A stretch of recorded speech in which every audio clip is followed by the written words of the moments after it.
시청자 여러분 안녕하십니까? 여러분의 계좌가 모두 빨간불이 될 때까지 함께 랭커 이혜림입니다. 4월 들어서 외국인이 전기전자 업종에만 7천억 원 넘게 순매도를 보였는데요. 며칠 전부터 다시 IT 업종을 외국인이 사들이고 있습니다. 표를 통해서 자세히 보시죠. 특히 SK 하이닉스는 어제 145만 주를 순매수해 4일 연속 순매수를 이어갔는데요. IT 대형주가 포함된 코스피 전기전자 업종은 올 들어 외국인의 자금 이탈이 상당했습니다. 하지만 증설로 인한 공급 과잉, 수출 둔화 우려 등등 투자 심리를 눌렀다는 게 원인이었다면 지금부터는 시간이 지나면서 우려가 해소되고 있다라고 볼 수 있습니다. 거기다 금융당국의 바이오 기업 회계 감리 강화 등이 자금 이동 배경으로 꼽힙니다. 자, SK 하이닉스 1분기 컨센서스 추이를 보더라도 이런 실적의 변함없는 추이를 확인할 수가 있습니다. 이렇게 박스권에 갇힌 증시 반등의 키는 IT와 바이오주가 갖고 있다라고 해도 과언이 아닙니다. 오늘 한미약품 사태와 IT 그 틈에 다시 반등할 수 있을지 핵심 같이 살펴보시죠. 시작과 함께 오늘부터 시작합니다.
부자들의 경제신문을 읽는다. 한국투자증권 아니어스타 오늘 김건희 차장께서 자리했습니다. 안녕하세요. 네, 안녕하십니까. 지금 실시간 검색어 포털 사이트의 1위를 차지하고 있는 게 한미약품입니다. 한미약품 사태에 다시 바로 넘어갈게요. 그동안 바이오 업종 가운데 기대도 크고 실망도 컸기에 투자자들의 관심을 한몫을 받았던 게 이 한미약품인데요. 올리타 개발 이 중단 소식이 전해지고 있습니다. 경쟁사였던 타그리소의 높은 벽 때문이라고 일단 명명되어 있는데요. 대표적으로 폐암 신약으로 불리는 한미약품의 올리타. 국내 첫 글로벌 혁신 신약 탄생으로 기대감을 모으기도 했는데요. 하지만 올리타 개발이 좌절된 건 경쟁약인 타그리소가 글로벌 시장을 먼저 선점했기 때문입니다. 타그리소는 세계 40여국에서 이미 허가를 받아 투약이 이뤄지고 있는데요. 환자군을 모집하는 것조차 쉽지 않다라고 하네요. 어떻게 볼 수 있을까요? 자, 우선은 이렇게 되겠습니다. 사실 이 이슈는 상당히 오래된 이슈입니다. 시간이 좀 오래된 이슈인데 다시 한번 이렇게 좀 회자가 되면서 오늘 시장의 주가에 좀 많이 하락을 시켰다라는 얘기를 해야 됩니다. 그렇지만 아침 시가보다는 다시 지금 올라오고 있는 이슈가 사람들이 이거 예전에도 나왔던 이슈구나라는 것을 사람들이 다시 일깨워줬기 때문이다라는 거 얘기를 해드리겠고요. 여전히 한미약품 같은 경우는 지금 현재 임상에서 가장 많이 기술 수출하고 지금 현재 우리나라의 대표적인 업체라고 생각을 하시면 될 것 같습니다. 즉 어떻게 보면 지금이 하락을 했을 때 어떻게 보면 기회라고 여러분들이 생각을 해주시면 좋을 것 같아요. 더 긍정적인 시각을 계속해서 유지하셔도 되지 않을까라는 얘기를 드리겠습니다.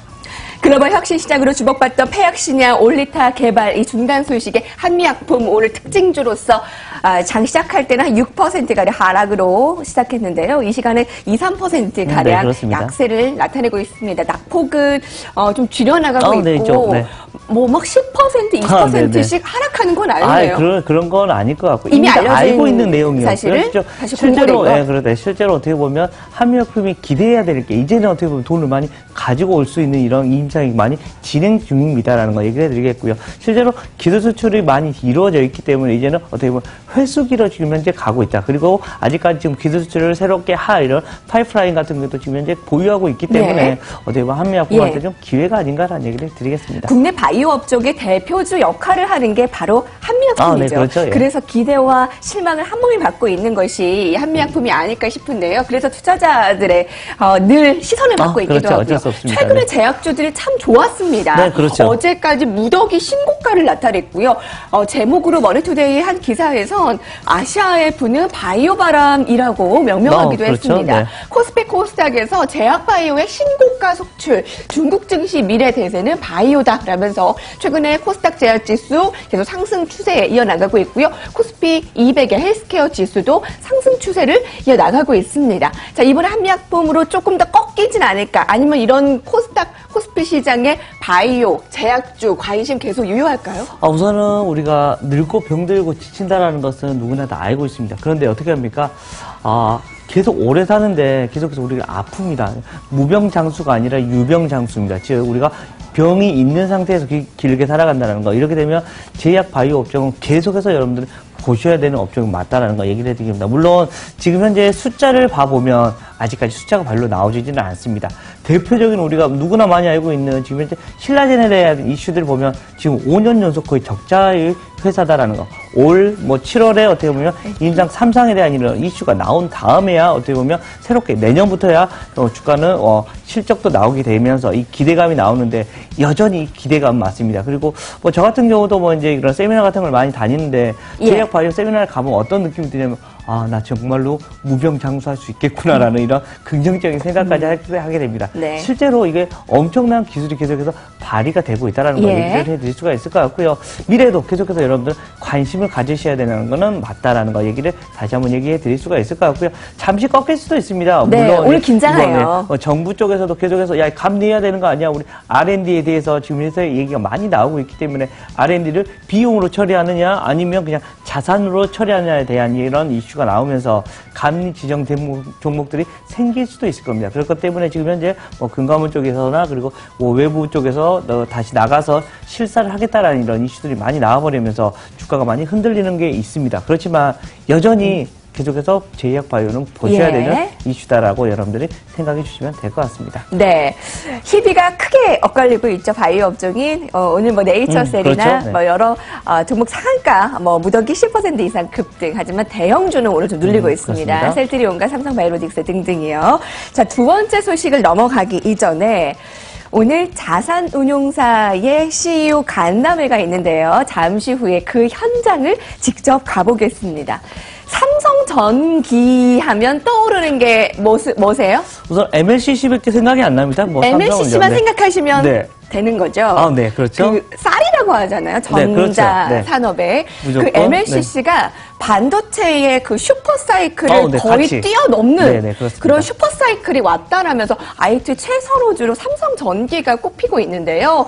여기 주가 흐름을 보실게요. 작년 이맘때 주가가 그렇죠. 6만 원대였어요.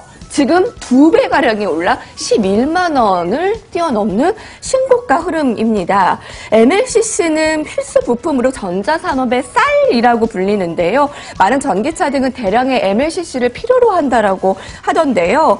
자, 5G 통신 도입으로 MLCC의 상승 사이클은 더 이어지고 이런 트렌드는 10년간 지속될 것이다.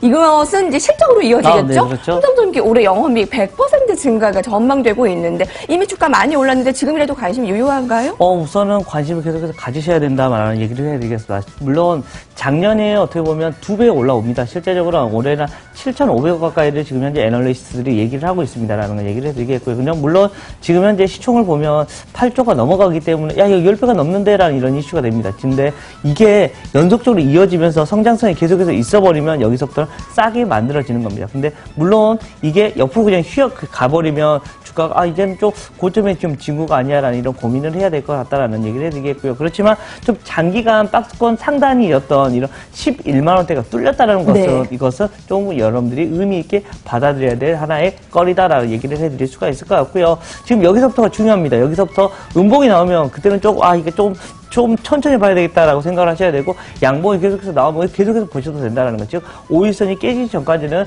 삼성전기를 계속해서 보셔야 된다. 어떻게 보면 MLCC 어떻게 보면 황금 시대가 시작이 되고 있는 것 같다. 우리가 반도체 논란 여러분들 많이 기억하실 겁니다. 실제적으로 반도체 작년에 그렇게 잘 갔었음에도 불구하고 이제 고점 같아. 이제 고점이 여기 고점 아니야? 라는 얘기가 많이 나왔었습니다. 그렇지만 고점이 아니었습니다. 계속해서 가고 있고 지금도 뭐 삼성전자 지금 현재 신고가 나오고 있는 것처럼 계속해서 잘 나오고 있다는 거 여러분 잘 기억을 예. 해주시면 좋을 것 같다는 얘기를 드리겠습니다. 반도체의 슈퍼사이클에 필적하는 네, 그렇죠. MLCC의 슈퍼 대호황. 여러분도 믿습니까? 믿습니다. 주가 흐름 맞습니다. 살펴보시기 바랍니다. 오늘 특징주 마지막으로 신세계 볼게요. 오늘 삼성동의 신고가 네, 보셨고요. 그렇죠.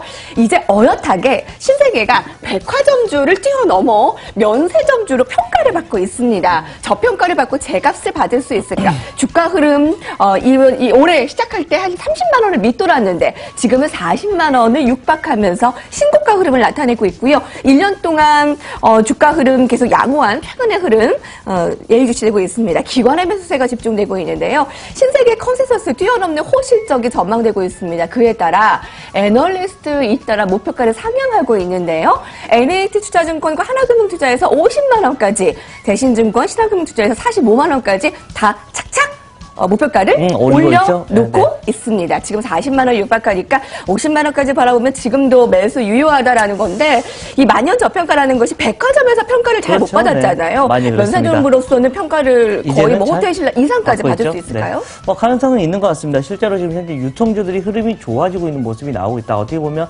유통주들은 지금 봄이 왔구나, 봄이 왔어, 여기 왔네라는 얘기를 많이 하고 있는 것 같다. 실제로 신세계도 여기 대표적인 주식이 될 수 있다는 걸 얘기를 해드립니다. 어떻게 보면 예전까지만 하더라도 신세계는 어떻습니까? 그냥 백화점이구나라는 얘기. 어떻게 보면 이제는 백화점보다는 어떻게 보면 아울렛이나 이런 쪽으로 사람들이 좀 많이 몰려버리면서 신세계는 어떻게 보면 어떤 한 층에서만 계속해서 가는 이런 모습이 어떻게 보면 이 구간에 대한 이런 이슈 어떻게 보면 폭발력이 별로 없었습니다. 근데 신세계가 바로 이 성장 동력을 하나 마련했다라는 얘기를 해드릴 수 있습니다. 바로 이 면세점의 이슈다라는 얘기를 해드리겠고요.